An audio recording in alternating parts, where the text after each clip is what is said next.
이낙연 국무총리가 오는 22일 열리는 나루이토 일왕의 즉위식에 참석하기 위해 우리 정부의 대표 자격으로 일본을 방문하는 것으로 확정됐습니다. 정부는 오늘 오후 이 총리를 대표로 하는 정부 대표단의 방일 일정을 발표할 예정입니다. 취재기자 연결합니다. 추은호 기자. 네, 추은호입니다. 네, 나루이토 일왕의 즉위식에 결국 이낙연 총리가 방문하는 것으로 정해졌군요. 그렇습니다. 22일에 열리는 나루이토 일왕의 즉위식에 우리 정부 대표 자격으로 이낙연 국무총리가 참석하는 것으로 확정됐습니다. 이 총리의 방일 일정은 22일부터 24일까지 2박 3일간의 일정으로 진행될 예정입니다. 이 총리를 대표로 하는 우리 정부 대표단의 방일 계획은 오늘 오후에 발표될 것 같습니다. 나루이토 일왕의 즉위식에는 190여 개 국가에서 축하 사절단을 보낼 예정인데요. 한일 관계가 경색돼 있는 상황이지만 우리 정부도 일본의 국가적인 행사에 최고위급 인사를 보내는 것이 마땅하다고 판단한 것입니다. 정부는 당초 문재인 대통령의 즉위식 참석 가능성도 열어뒀지만 일본의 뚜렷한 태도 변화가 감지되지 않자 이 총리 참석으로 최종 결정한 것으로 보입니다.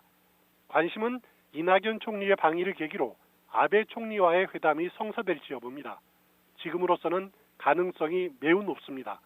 NHK 등 일본 언론도 이 총리와 아베 총리가 단시간 회담할 가능성이 높다고 보도한 적이 있는데요. 아직 정부가 공식 발표는 하고 있지 않지만 회담이 이뤄진다면 그 시기는 즉위식이 열리는 22일을 피해서 다음 날인 23일이나 24일이 될 것 같습니다. 이 총리와 아베 총리와의 회담이 이뤄질 경우 대법원의 강제징용 배상 판결 이후 처음으로 한일 최고위급 대화가 성사되는 것이어서 양국 관계 개선에 변곡점이 마련될지 주목됩니다. 먼저 이 총리가 아베 총리에게 한일 관계에 대한 문재인 대통령의 메시지를 전달할 가능성이 높아 보입니다.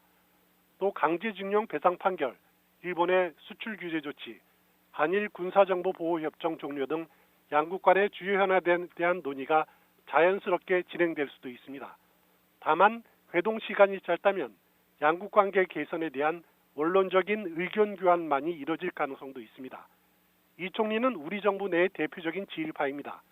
신문사 도쿄 특파원을 지냈고 국회의원 시절에는 한일의원연맹 간사장과 부회장을 지내기도 했습니다. 아베 총리와도 사적으로 또 공적으로 여러 차례 만난 인연이 있습니다. 지난 2005년 아베 총리가 관방장관이 되기 직전에 서울을 찾았을 때 삼청각에서 사적으로 식사 자리를 함께한 적이 있고요. 작년에는 러시아 동방경제포럼에서 아베 총리를 다시 만나기도 했습니다.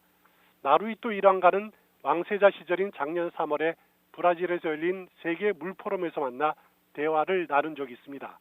나루이토 일왕의 즉위식에 참석할 우리 정부 대표로 이낙연 총리가 가장 적합한 카드라는 의미일 텐데요. 지난 90년 나루이토 국왕의 선친인 아키히토 국왕의 즉위식 때에도 강용훈 당시 총리가 참석한 적이 있습니다. YTN 추은호입니다.